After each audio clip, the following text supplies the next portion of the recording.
guys, and I kind of wander up, and this guy's like, come here, come here.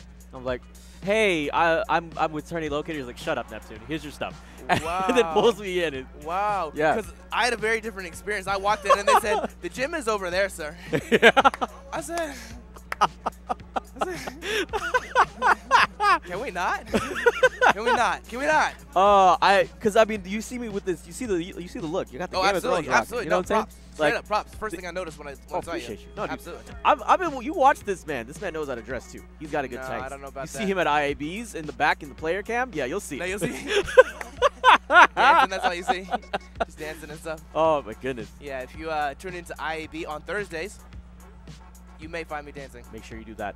Also, make sure you're subbing if you want a chance to win this awesome controller. Where'd the controller go?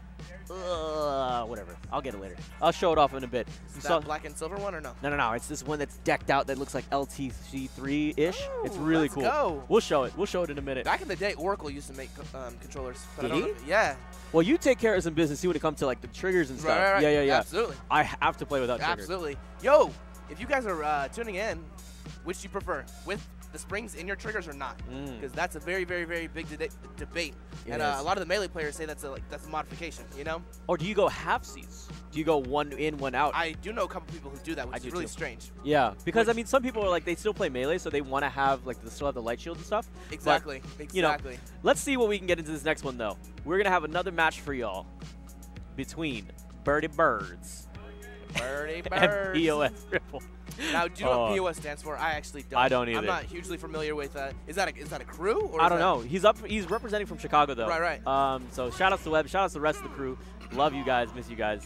But hand warmers? No. Looks like we're getting straight into it. Straight into it. BirdyBirds rocking this Meta Knight, and who is really good at this version in my opinion. And Ripple, this has been a recent swap to Samus. I mean, we know him for his day-to-day, but his Samus is getting developed. Yeah, do not go to sleep on this man. I'm actually really, really excited that I got a chance to play versus not only his DDD, but also his Samus 2 days ago at FX Game Exchange.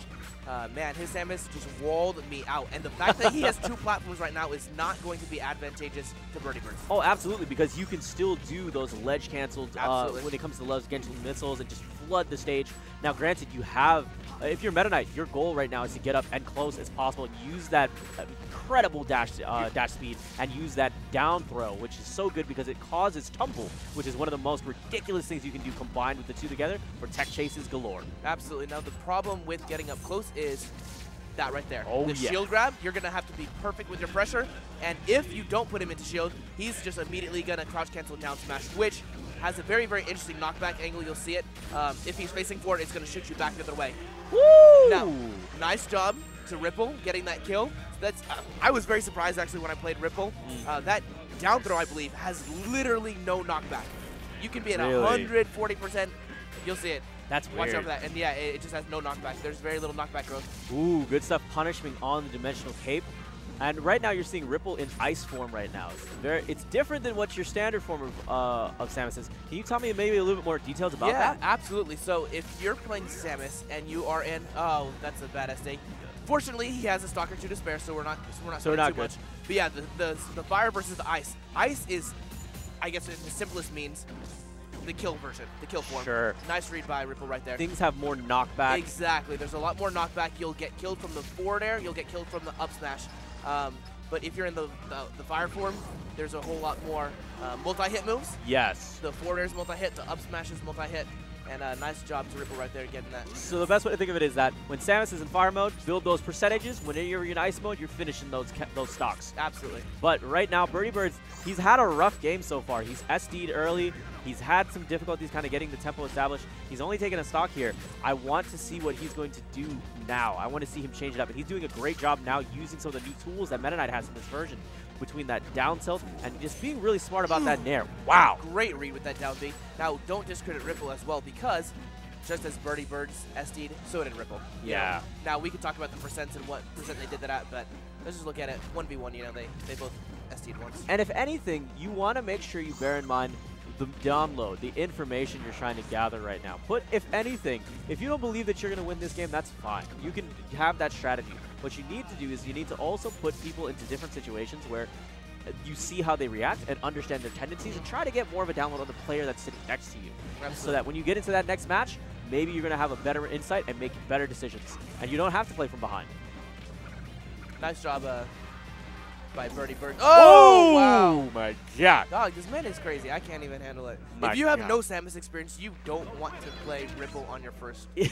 Now, I was talking to Pooch from Windy City Smash, and he was telling me that they don't really consider Ripple a Samus main because technically he's not. No, he's DDD. But there aren't very many Samus mains. So playing a good Samus is not something that many players do very frequently. True. So that makes it a lot harder to come into a tournament like this and play someone as good as Ripple. Yeah, I mean, and that's the big problem, right? Is having that matchup experience, having that matchup knowledge, and that. So the only way, and sometimes you can change that by just going out playing the character yourself and trying to learn as much as you can. But that's time that you're spending not on your primaries, not on your primaries, not on your secondaries. But another way to think about it is that just learning to train yourself to adapt that much faster is something that is a general thing that everyone can try to work on and try to get better at. These tech chases. These tech chases is exactly what we were talking about. Yeah. Man, Ripple. Woo! Got these up there. Caught him on the elevator. I wonder if BirdyBirds is a little. Oh goodness, that was really risky. Wow. Everybody I saw just jumped in their seats a little bit. Absolutely. I really like that composure from BirdyBirds, recognizing that he could get there in time, hit him with the jab combo. Oh my gosh. And now the other thing is keeping these Waddle Dees out also enable a character like DDD to move more using those Waddle Dashes, like I was just talking about. Yeah. It's fantastic because he's re-grabbing it, pushing himself forward, and then he can also throw it out there. So it's another hit stun potential that he puts his opponent in. Oh my goodness. Wow, I'm surprised he didn't get re-grabbed. Same. DDD has one of the best grabs in the game, hands down. And so that makes tech chasing. Wow, look at that. Oh goodness. You can see that Ripple is very comfortable with Meta Knight's weight and fall speed. So I was actually going to ask you this. We were talking about this yesterday, and I wasn't 100% sure. I think the grab range is pretty ridiculous. But what's the speed? Is the speed normal, or is it quicker than usual? Or do you know? I don't want to comment on that because I don't know off the top of my head. But That's fine. Having played Ripple, this guy's ridiculous. It's ridiculous. So I can't tell if it's just him being incredible and making reads super quick off of reaction. Yeah. Or if DDD just has really fast grabs. It's just ridiculously long, man. That's the primary thing to keep in mind. It's long and fast, yeah. Yeah, it's definitely long. Nice DI from Ripple, not getting killed there by the up B. Ooh, good job avoiding that fair. Birdie's going to have to finish the stock. He needs to finish his plate. You're absolutely right. Very smart with him killing the Waddles while he's on stage. While he has control of the stage, he needs to get them off as best he can. And you know, there's things that you can do to deal with Gordos as well. Gordos is actually something that can actually be hit back. It's like an active hitbox. So if you want to just negate it, you can just simply do things like Nair with Meta Knight, which is pretty fast to begin with, and it hits all sides. So it's definitely an option to consider whenever dealing with that in neutral. But so far, I haven't been seeing BirdyBirds getting a ton of tech chases. Yeah, and that stuff, he hesitated for a second going for that tech chase, and Ripple, recognizing that he was still coming, just grabbed him instead. So. Ooh, tagged him with the Gordo. There it is. Where's Pooch at? I need him to start yelling for me. Oh my goodness. Oh goodness, man. Good fairs. He's trying to zone him out. Okay. Puts him off stage, but doesn't gain a ton from it. If anything, he just gained center stage. Wow, 3 in a row. Oh my goodness. For the combo. Oh wow, he went for the fourth one. Him. Yeah. Oh my goodness, Ripple. Ripple, please. Yeah, Birdie's fishing a little too hard right now. It's tough. It's tough. Ripple will make you play his game. He'll play very patiently, using his jumps up there. There's 2. Usually he uses at least 3. And then as soon as he gets an opportunity, he's going to go in and he forces you to play his game. He wants you to come in. He wants you to open up yourself by trying to chase him down, and then he just exposes you. Okay, trying to see if he can drop down on him. Ooh. Oh, nice read. Nice read. Okay, good dash dance there. He's trying to make his way downtown, walking fast.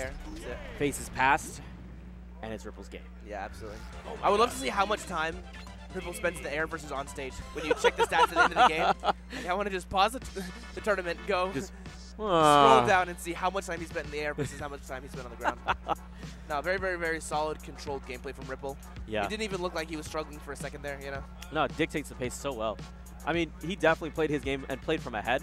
And that's definitely something to be said about that, is knowing how to play from 2 different positions, play from ahead and play from behind. And it's all about knowing your responsibilities, right? Looks like Dong's coming up. Oh, this is oh my god, I can't wait. Dong's Luigi's ridiculous. He's one of my favorites to watch out in Austin. Yeah, he's top Luigi? Yeah. There's no one in my higher. opinion, I mean, and the thing is that's cool about him is that he's also talking to Zale. They go out, they talk, well, they that's talk a tech community, back and forth. yeah.